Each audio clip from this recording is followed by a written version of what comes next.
Guys don't approach girls at the bars anymore.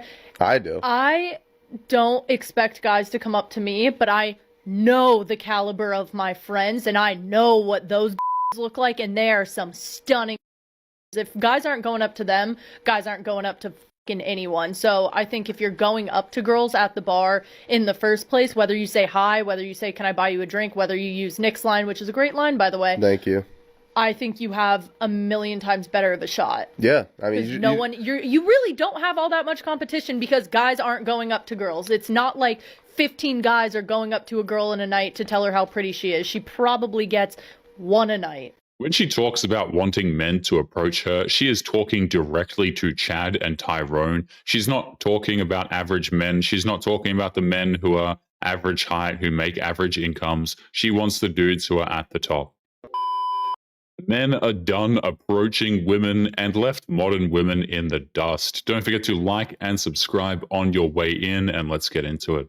I'm just going to say this, but some of you young girls are being totally manipulated and sabotaged by girls giving you advice on the internet.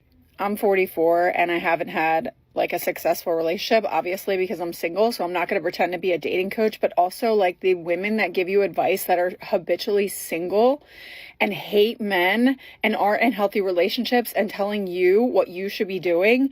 I wouldn't listen to them. I'm sorry. I'm still very hopeful and positive about love. It's funny how men were just so quick to notice that these obviously single dating coaches only have one goal in mind, and that is to keep other women single. Even though I've made some bad choices, I don't hate men, and I think that there is always hope. If you're looking for love or want love, you should always have a positive outlook about it, because the right person deserves the best version of you, not the bitter, dried up, used version of you that hates men. And I don't like to talk about dating content because a lot of women and men, and I'm not the women on here, most of my women are awesome. I'm talking about unsolicited opinion, that are being very bitter and like, you don't need a man. That's why I don't, like, they're giving you bad advice. Men have been saying this for years. These single women are so bitter that they need to lash out and blame men for everything, and they think that being unpleasant is somehow the key to get back at the men they've been disrespecting for years. It's not going to work. I think you really just need to have your own thoughts and think about what people are saying and if they are in healthy, happy relationships. Because if women are telling you all this advice and they're not in a healthy, happy relationship, then you really need to think about that. And I do think we're a generation of sabotaging each other because we're listening to all of this BS on TikTok. Nobody is certified. Nobody knows what they're talking about. And very few people are in healthy, happy relationships giving you this advice.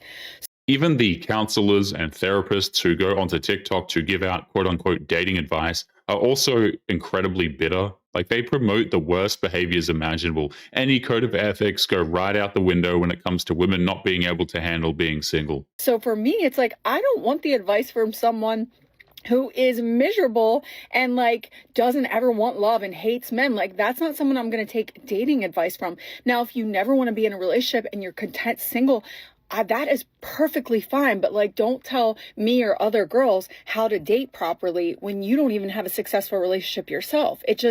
You really have to be careful the kind of advice that you're getting from the internet, because it can be very toxic and sabotage you from being happy. That's just my 2 cents. Okay, love you. The dating advice that modern women give each other pretty much tells these women exactly what they want to hear. It doesn't tell them what they need to hear or what would actually help their situations. They basically get told, you're perfect, don't change anything, the man has to do everything, and he has to give you more money. That's pretty much the basis of it. I was in Vegas and this guy asked me how old I was, and I was like, I don't know how. First off, I don't care. I know women get offended at that question. I don't actually care, but he asked me, how old are you?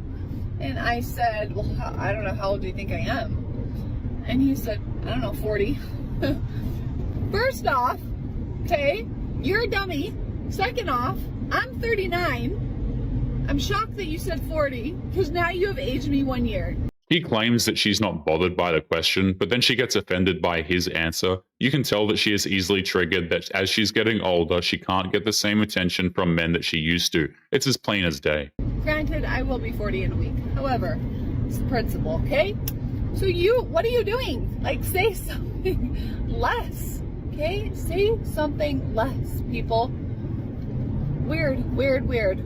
Men, I have one piece of advice for you. If you happen to ask a woman their age and they flip it back around on you and say, well, how old do you think I am? Do not answer the way you actually feel, okay? If you feel like this woman is 30, please go down 5 years and say like 25, okay? If you think somebody's 40, do the same thing. Go down, say 35. So in other words, lie to a woman to boost her ego. That won't work either, because she'll just accuse him of being a liar because he wants to charm his way into her pants. There is no way for a man to win that obvious setup. There's really no point in playing.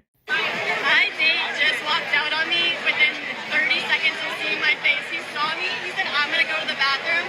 He also, mind you, when he saw me, I was with Francesca, her boyfriend, and Nick. So like, not the best look, like situation-wise, but he kind of snuck up on me. He was like, I'm gonna go to the bathroom. He never... Yeah, no, he walked in and like everybody was together.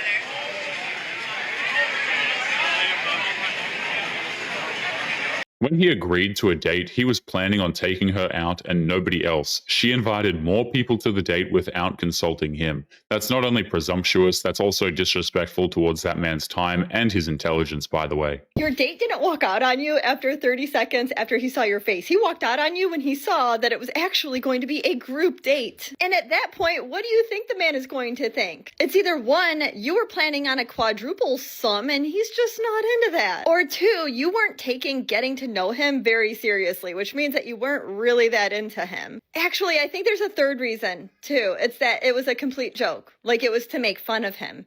Like he was going to walk in and you were going to laugh at him and say, ha ha, what, you think I could actually be into you? And then you're just there with your friends, which is a complete horror story.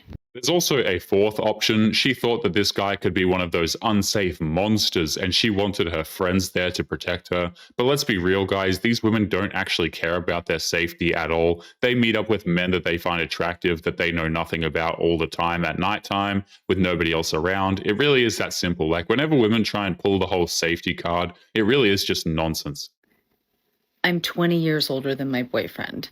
And we have been warned that at my age, an active sex life could be dangerous, even fatal. Well, what can I say? If he dies, he dies. That's rather twisted. Not only is this woman talking way too casually about bedroom fun that she has with her boyfriend, she's also far too casual with the idea of her boyfriend passing away. I mean, again, what is even happening with these women? Stop falling for the I went through a 304 phase. There's no such thing. That is who she is. Even if it's deep down, that is who she is. Good women respect a man that practices what he preaches. There's nothing more attractive than a man that means what he says. Let me explain. You say you're picky and you have standards, then the women that you go after better reflect that. You can't call yourself a classy man, but then wife up a 304, a stripper, or an OF model. That seems like an oddly specific combination. Most men with self-respect will refuse to marry any woman who either makes spicy content or is part of the world's oldest profession. You just can't. It doesn't make sense. It's hypocritical. That's just straight up a simp move, and classy women, good women will not respect that. It's a huge turnoff. You got cheated on and stayed? Turn off. You were chasing a 304? Turn off. Those kind of behaviors show weakness. It shows that you're a weak man, because only a weak man would do things like that. And quality women don't respect weak men. Oh, no women respect weak men, but why would you expect for a good woman to respect that out of everyone? A lot of men have this save a 304 mentality, and you have to get rid of that, because all of these behaviors and that mentality, it's a form of weakness. It's a sign of weakness. There is no point in trying to save a 304. We all know this. They are beyond saving. They made their choices and now they have to live with them. There is no point in trying to be with them since they are too emotionally broken. Day 4 of 25 days of harsh truths about women, and today's one is extremely important for you to understand. You ever notice how the second you stop over-giving, over-chasing, being desperate, suddenly she starts treating you better? It's not necessarily that she wants games, it's that she wants a man who respects himself. Some of you don't realize this, but when you drop everything for her, even your own goals, you think you're showing her effort. You're not. You're showing her that you don't value your own time, goals, priorities, boundaries. What makes this funny is how modern women demand that men put their entire lives on hold to put her on a pedestal. They go on and on about princess treatment and crap like that, but the second they get it, they can't even bring themselves to respect the man who's doing that for her. So what's the point in the first place? Your own identity. And when a man doesn't respect himself, a woman eventually stops respecting him too. So when you finally pull back a little and start acting like your life matters, your goals matter, your routines matter, that's when her behavior changes. She's not responding to distance. She's responding to self-respect. Women are wired to be drawn to men who have a life outside of them. A mission, a backbone, a center of gravity that doesn't shift depending on her mood. When you abandon all of that just to make her feel happy, she's not going to feel grateful. She's going to feel pressured. She's going to feel turned off. It's just proof that modern women have absolutely no idea what they want. They scoff at the idea of having a masculine man, but they also hate the idea of being with a simp. They're nothing but an endless fleet of just contradictions, really. But anyway, guys, we're going to be leaving today's episode there. Don't forget to subscribe on your way out. Click this video that's up on the screen now if you want to see more. Take care of yourselves, and I will see you all in the next one. Peace.